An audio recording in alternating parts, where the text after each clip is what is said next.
வணக்கம். மீண்டும் மற்றொரு நிஜக்கண் நிகழ்ச்சியினூடாக சந்தித்திருக்கின்றோம்.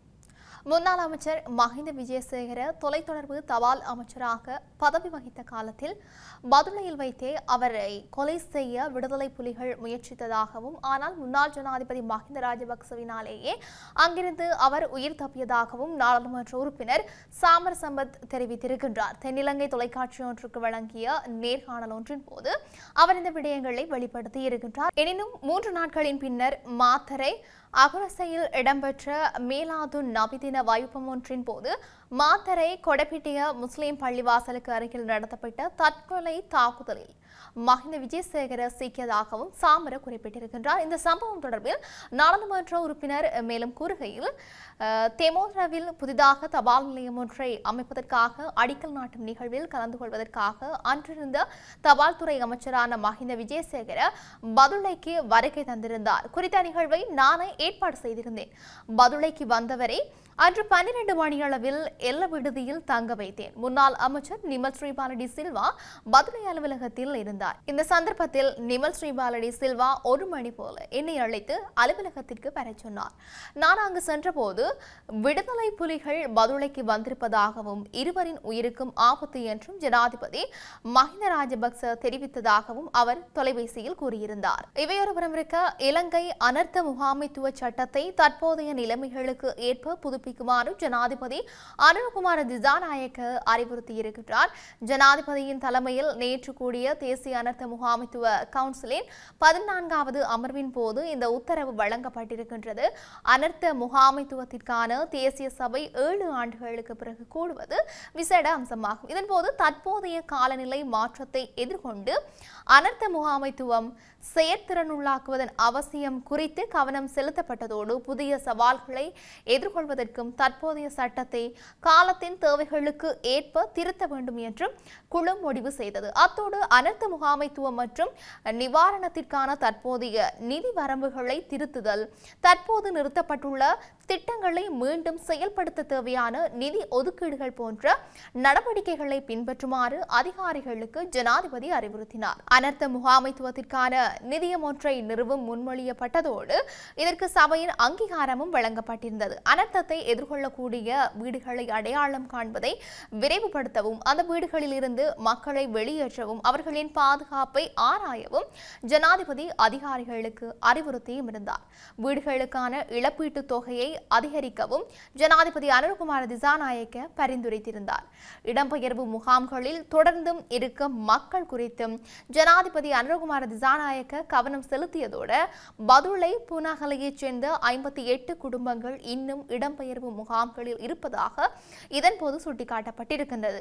ஆகஸ்ட் மாத இறுதிக்குள் 58 குடும்பங்களை மீள்குடியேற்ற முயற்சிகள் மேற்கொள்ளப்பட்டு வருவதாக ஊவா மாகாண ஆளுநர் சட்டத்தரணி JM கபில ஜெயசேகர தெரிவித்தும் இருக்கின்றார்.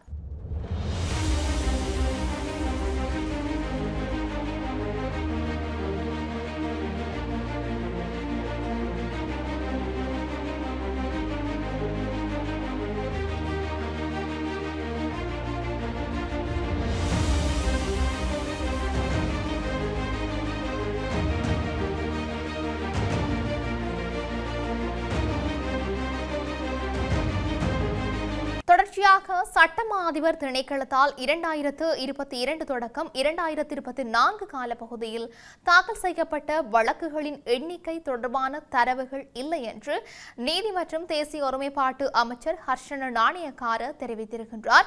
ஐக்கிய மக்கள் சக்தியின் நாடாளுமன்ற உறுப்பினர் முஜ்புர் ரஹ்மான் எழுப்பிய வாய்மூல கேள்விக்கு பதிலளிக்கும் போதே அவர் இதனை தெரிவித்திருக்கின்றார். இதன்போது முஜ்புர் ரஹ்மான் 2015 முதல் 2019 ஆண்டு வரையிலான காலப்பகுதியில் இடம்பெற்றுள்ள ஊழல் மோசடிகள் மற்றும் படுகொலைகள் தொடர்பில் அரசியல்வாதிகள், அரசு அலுவலர்களுக்கு எதிராக சட்டமா அதிபர் திணைக்களத்தால் 2022 தொடக்கம் 2024 காலப்பகுதியில் தாக்கல் செய்யப்பட்ட வழக்குகளின் எண்ணிக்கை என்ன, அவற்றில் இன்றளவில் நிறைவடைந்துள்ள வழக்கு விசாரணைகளின் எண்ணிக்கை என்ன, அவ்வழக்குகள் யாவை, வழக்குகளில் சட்டத்துறை தலைமை அதிபதியினால் மீளப்பெறப்பட்ட வழக்குகளின் எண்ணிக்கை எத்தனை என்று வினவியிருந்தார். இதற்கு பதில் வழங்கிய அமைச்சர், முன்வைக்கப்பட்ட இந்த கேள்விகளுக்கு பதிலளிக்க முடியாது. ஏனென்றால் 2015 முதல் 2019 ஆண்டு வரையிலான காலப்பகுதியில் இடம்பெற்றுள்ள ஊழல் மோசடிகள் மற்றும் படுகொலைகள் தொடர்பில் அரசியல்வாதிகள், அரசு அலுவலர்களுக்கு எதிராக சட்டமா அதிபர் திணைக்களத்தால் 2022 தொடக்கம் 2024 காலப்பகுதியில் தாக்கல் செய்யப்பட்ட வழக்குகளின் எண்ணிக்கை தொடர்பில் எந்தவித தரவுகளும் கிடையாது.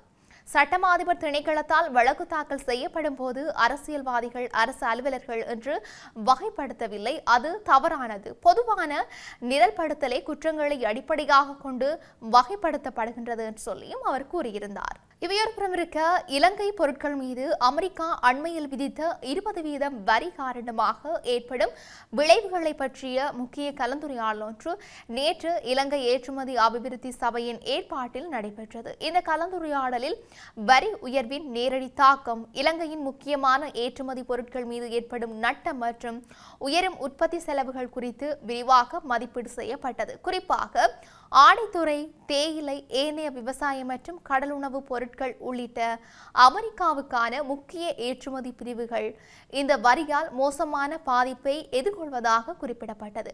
அமெரிக்க சந்தையில் போட்டியிடும் இலங்கை நிறுவனங்களுக்கு கிடைக்கும் வர்த்தக நன்மைகள் குறையக்கூடும் என்பதால் நிலைமையை சமாளிக்க புதிய சந்தைகள் தேடல், வர்த்தக உடன்பாடுகள், மீளாய்வு மற்றும் உற்பத்தி திறனை மேம்படுத்துதல் போன்ற தீர்வுகள் பற்றி கலந்துரையாடப்பட்டது. இதன்போது ஏற்றுமதி அபிவிருத்தி சபையின் தலைவர் மங்கள விஜயசிங்க இந்த வரிச்சவாலை எதிர்கொள்ள ஏற்றுமதி துறையின் ஒருமித்த அணுகுமுறையும் அரசு மற்றும் தனியார் துறைகளின் ஒருங்கிணைந்த செயற்பாடுகளும் அவசியம் என்று சொல்லியும் வலியுறுத்தியிருந்தார். தொடர்ச்சியாக தமிழ் புலம்பெயர்ந்தோரின் ஆதரவால் முன்னாள் கடற்படை தளபதி கைது செய்யப்பட்டுள்ளதாக கூறும் கருத்துக்கள் வேடிக்கையாக உள்ளதாக ஜனாதிபதி அனுரகுமார திசாநாயக்க தெரிவித்திருக்கின்றார். நாடாளுமன்றத்தில் விவாதத்தில் இன்று கலந்து கொண்டு உரையாற்றும் போதே அவர் இதனை குறிப்பிட்டிருக்கின்றார். அதன்போது மேலும் கருத்து தெரிவித்த ஜனாதிபதி, தமிழ் புலம்பெயர்ந்தோரை தீர்வுபடுத்தவே அரசாங்கம் முன்னாள் கடற்படை தளபதி நிஷாந்த உலகேதனவை கைது செய்துள்ளதாக கூறும் கருத்து முற்றிலும் தவறானது. நீதிமன்ற தீர்ப்பின் மூலமே அவர் கைது செய்யப்பட்டிருக்கின்றார்.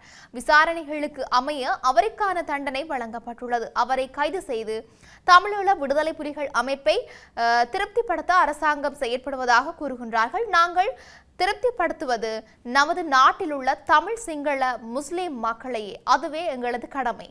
முன்னைய அரசாங்கத்தால் இந்த நீதி மறுக்கப்பட்டது. நீதியை தவறாக பயன்படுத்தியவர்களே அவர்கள், அது மக்களுக்கு தெரியும். கோட்டாபாய அரசாங்கம் உள்ளிட்ட முன்னைய அரசாங்கங்கள் பயண தடைகளை விதித்திருந்தன. இந்த மோசடி கும்பலுக்கு பயந்து நிஷாந்த சில்வா நாட்டை விட்டு உயிரை காப்பாற்றிக் கொள்ள தப்பி ஓடினார்.